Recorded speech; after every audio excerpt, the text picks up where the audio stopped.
Salam sejahtera bagi kita semua. Puji Tuhan, kita para pelayan PAPT GPB Immanuel Semarang akan kembali melaksanakan persiapan yang akan saya pimpin. Sebelum kita memulai persiapan, kita berdoa mohon pertolongan Roh Tuhan. Kita berdoa. Allah Bapa Sorgawi, kami mengucap syukur kalau pada saat ini kami para pelayan-Mu siap untuk mempercakapkan kekudusan firman Tuhan. Kami mohon pengurapan Roh-Mu Tuhan agar kami berlimpah hikmat sorgawi untuk memahami, menghayati, mengerti, bahkan mentaati apa yang menjadi kehendak Tuhan dalam pembacaan dan perenungan firman Tuhan yang akan kami ajarkan kepada anak layan PA dan PT, tapi juga akan menjadi pedoman tuntunan di tiap langkah hidup kami sebagai pelayan-pelayan-Mu Tuhan. Kami mohon biarlah Roh Tuhan melingkupi kami, khususnya hamba-Mu yang akan memimpin persiapan ini, agar hamba juga diberikan hikmat sorgawi untuk bisa membahasakan firman-Mu dengan sederhana tapi bermakna bagi para pelayan PAPT ini. Terima kasih ya Tuhan, dari awal sampai akhir persiapan kami landasi dalam keyakinan iman pada pertolongan Allah Bapa, Putra, dan Roh Kudus. Amin. Pembacaan Alkitab terambil dari Yosua pasal 1 ayat 9-11 yang menyatakan demikian. Bukankah telah kuperintahkan kepadamu, kuatkan dan teguhkanlah hatimu, janganlah gentar dan kecut hatimu, sebab Tuhan Allahmu menyertai engkau kemanapun engkau pergi. Lalu Yosua memberi perintah kepada pengatur-pengatur pasukan bangsa itu, katanya, jalanilah seluruh perkemahan dan perintahkanlah kepada bangsa itu demikian. Siapkanlah bekalmu, sebab dalam 3 hari kamu akan menyeberangi sungai Yordan ini untuk pergi menduduki negeri yang akan diberikan Tuhan Allahmu kepadamu untuk diduduki. Demikian pembacaan Alkitab. Kiranya kita semua berbahagia, bukan hanya setia tekun membaca Alkitab, tapi juga setia dan taat melakukannya dalam kehidupan sehari-hari. Iya, rekan-rekan pelayan PAPT yang diberkati Tuhan Yesus, kita kenal, kita tahu bahwa Yosua adalah penerus dari kepemimpinan Musa yang harus membawa bangsa Israel memasuki negeri Kanaan. Dan sesaat lagi mereka akan menjelang penggenapan janji Tuhan. Ya, tinggal selangkah lagi mereka akan masuk dan duduki negeri perjanjian Kanaan. Tapi untuk itu mereka harus berjuang. Pertama, berjuang menghadapi tantangan alam, yaitu Sungai Yordan yang pada saat itu volume airnya sedang meluap, jadi sedang banjir. Kemudian juga arusnya begitu deras, belum lagi air yang begitu dingin ya, dan tentunya dalam.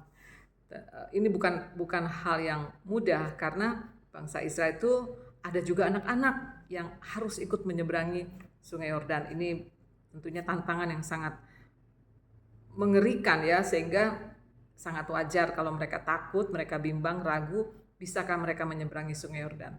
Lalu setelah mereka menyeberangi Sungai Yordan, mereka juga harus menghadapi tantangan bangsa-bangsa di sekitar negeri Kanaan. Di antaranya nanti mereka harus menghadapi negeri Yeriko, orang-orang Yeriko, dan juga harus bagaimana mereka bisa menaklukkan Yeriko dengan merobohkan benteng Yeriko yang begitu kokoh. Dan ini bukan perkara mudah.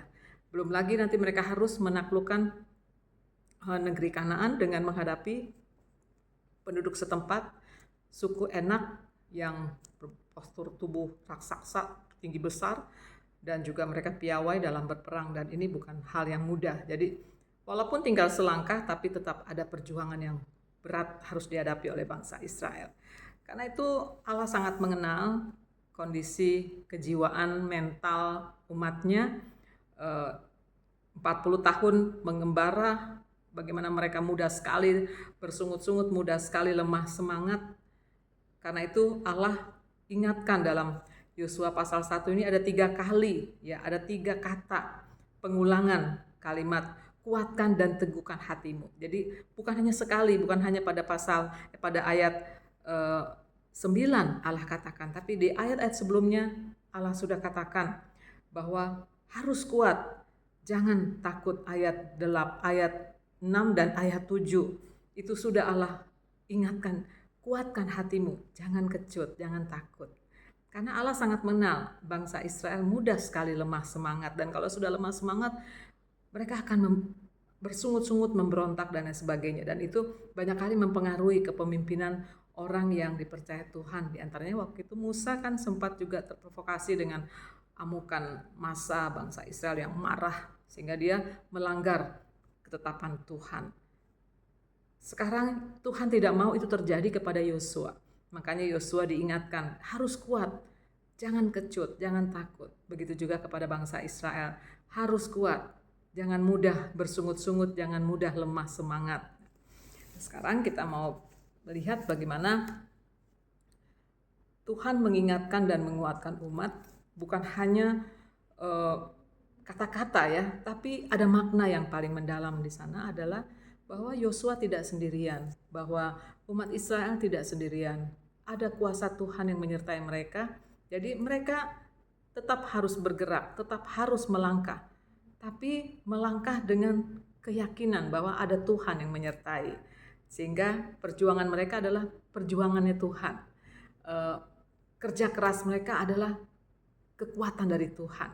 Nah, ini yang harus dipahami oleh umat Israel sebelum mereka menghadapi tantangan alam maupun tantangan dari bangsa-bangsa setempat yang harus mereka taklukkan sebelum mereka masuk negeri Kanaan. Nah, itu ya yang kita lihat dalam pasal 1 khususnya ayat 9 sampai 11 tadi. Tapi kalau kita lihat dalam bacaan ini sangat jelas ya, bagaimana Yosua mengkondisikan, menyiapkan umat Israel bahwa mereka harus membangun mental spiritual yang sangat yakin pada kehadiran Tuhan, pada kuasa Tuhan sebelum mereka melangkah.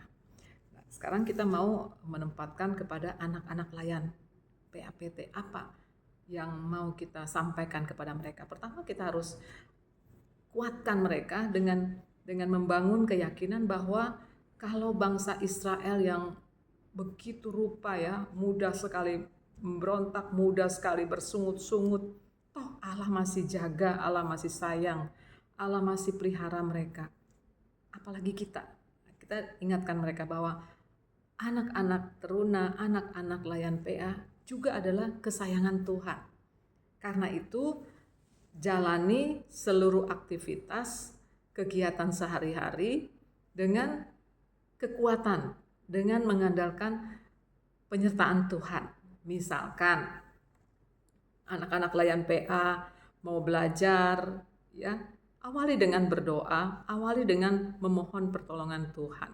Dan ketika sudah mulai belajar, yakin bahwa Tuhan ada di samping kiri kanannya ya, memberikan bisikan hikmat, memberikan kekuatan mental sehingga mereka tidak kecut, tidak takut ketika melihat soal-soal misalkan dalam menghadapi ujian, mereka tetap percaya diri gitu ya. Jadi penyertaan Tuhan ini akan tergenapi dalam kehidupan orang percaya kalau jiwanya, rohnya juga terangkat untuk meyakini kehadiran Tuhan. Jadi ajar anak-anak bahwa dimanapun kita berada, di sana ada Tuhan hadir. Jadi jangan pernah takut, anak-anak disayang Tuhan gitu ya.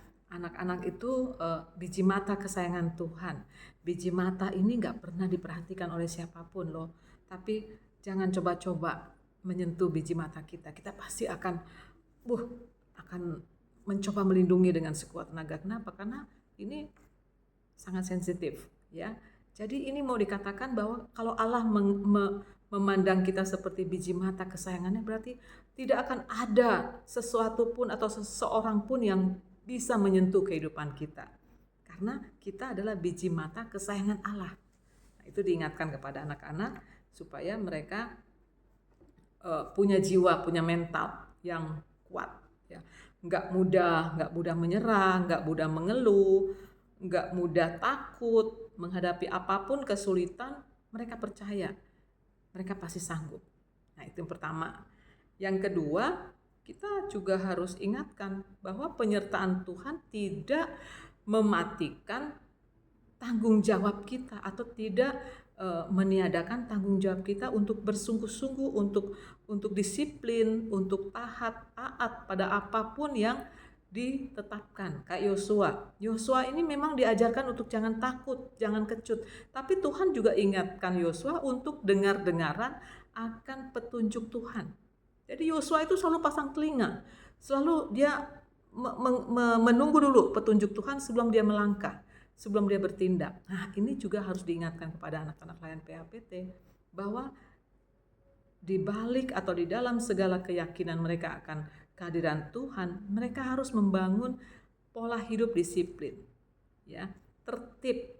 Kalau tidur jam berapa, jam tidur malam ya, lalu kalau bangun pagi jam berapa belajarnya, jam berapa nonton TV. Jadi itu harus di manage, diatur sedemikian rupa supaya kita akan alami kehadiran Tuhan, karena Tuhan itu pribadi yang disiplin, pribadi yang sangat tertib. Dia nggak gerasak gerusuk, nggak semau gue. Tuhan itu dia selalu detail, teliti sekali. Nah, ini kita ajarkan kepada anak-anak kita seperti Yosua. Yosua itu begitu teliti. Coba kita lihat pada ayat 11 ya.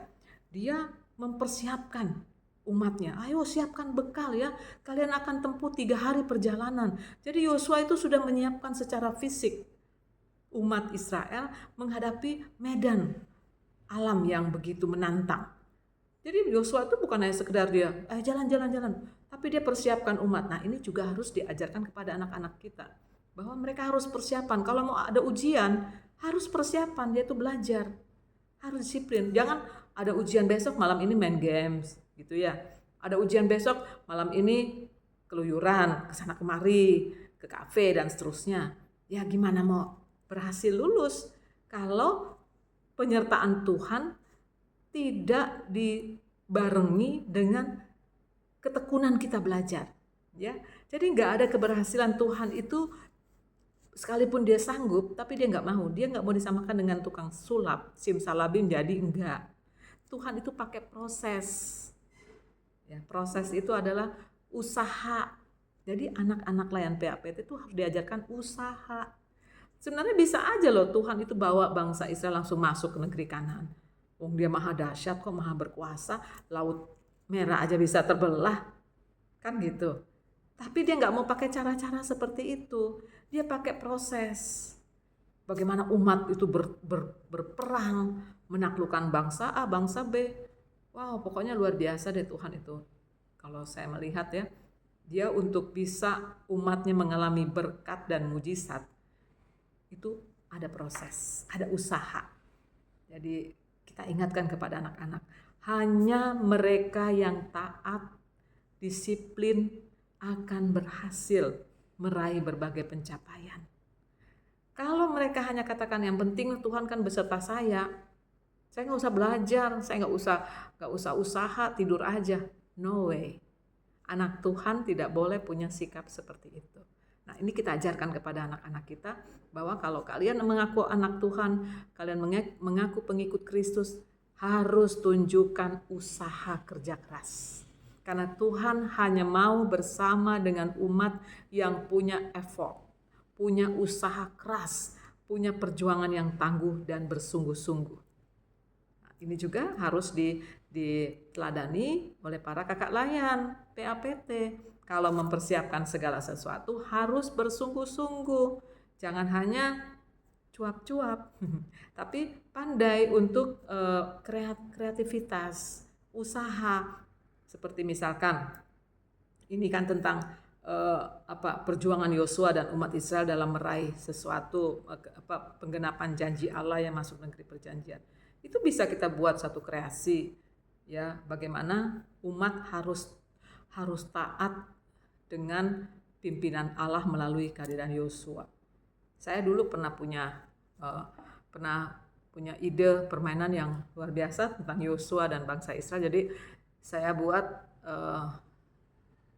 di depan itu pemimpinnya ya, lalu yang di belakang itu ditutup matanya ya, ditutup matanya, tapi yang paling belakang itu tidak tertutup matanya. Jadi depan dan belakang tidak tertutup. Yang di depan itu adalah gambaran Yosua, yang di belakang itu gambaran Tuhan. Jadi caranya bagaimana supaya orang yang di belakang ini ada 11 orang ya, dia bisa mengikuti pimpinan yang di depan itu. Caranya misalkan kalau belok kiri, maka yang di belakang itu akan tepuk pundak kiri temannya paling belakang ya, yang memerankan tokoh Tuhan Allah, dipegang, dipukul pundak kiri, lalu menyambung semuanya mengikuti pundak. Jadi yang di depan juga ikut belok kiri. Ya, gitulah maksudnya. Jadi satu permainan. Yang di depan ditutup matanya, yang di depan ditutup matanya, yang terbuka hanya bagian belakang. Itu gambaran Tuhan. Yang di depan itu gambaran Yosua. Jadi Yosua dan umat itu hanya berjalan berdasarkan arahan dari tepukan di belakang. Kalau di belakang bilang belok kiri, hanya ditepuk pundak, lalu mereka belok kiri semua. Kenapa? Kalau misalkan di sebelah kanan belok kanan itu ada kayak apa ya, mara bahaya, misalkan ada hukuman di situ. Jadi untuk supaya nggak kena hukuman, mereka harus menghindar. Nah, disinilah peranan orang paling belakang. Lucu ya, orang paling belakang loh yang menuntun. Caranya tadi aba-abanya lewat tepukan. Nah, ini kita mengajar kepada anak-anak untuk pertama peka pada arahan Tuhan. Peka ya, kalau artinya dia sensitif. Kalau dia hati nuraninya bilang jangan itu, dia harus lakukan. Itu namanya kepekaan. Lalu yang kedua, dia juga taat. Jadi selain dia peka, dia taat. Kalau Tuhan bilang ke kiri, ya dia melangkah ke kiri, begitu loh. Itu permainan loh saya buat ya. Jadi ini mau menggambarkan bagaimana umat Israel kalau mereka mau masuk ke negeri perjanjian, dua hal harus dilakukan. Kepekaan pada kehadiran Tuhan, dan kedua, ketaatan pada apa kata Tuhan. Tanpa kedua itu, mereka tidak bisa berhasil untuk masuk ke negeri Kanaan.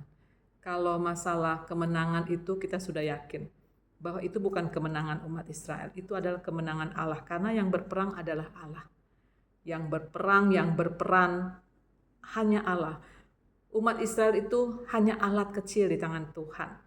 Tapi Tuhan yang paling dahsyat, paling besar kuasanya, menyertai, menguatkan umat Israel untuk berani bertarung. Kita ingat saja bagaimana bangsa Israel bisa merobohkan tembok Yeriko. Itu bukan perkara yang mudah. Tembok Yeriko itu tingginya aja 9 meter. Tebalnya itu 2 lapis loh. 2 lapis, satu lapis itu lapisan luar itu sekitar 4-5 meter. Lapisan dalam sekitar 4-5 meter. Jadi 10 meteran tuh tebalnya tuh tembok Yeriko.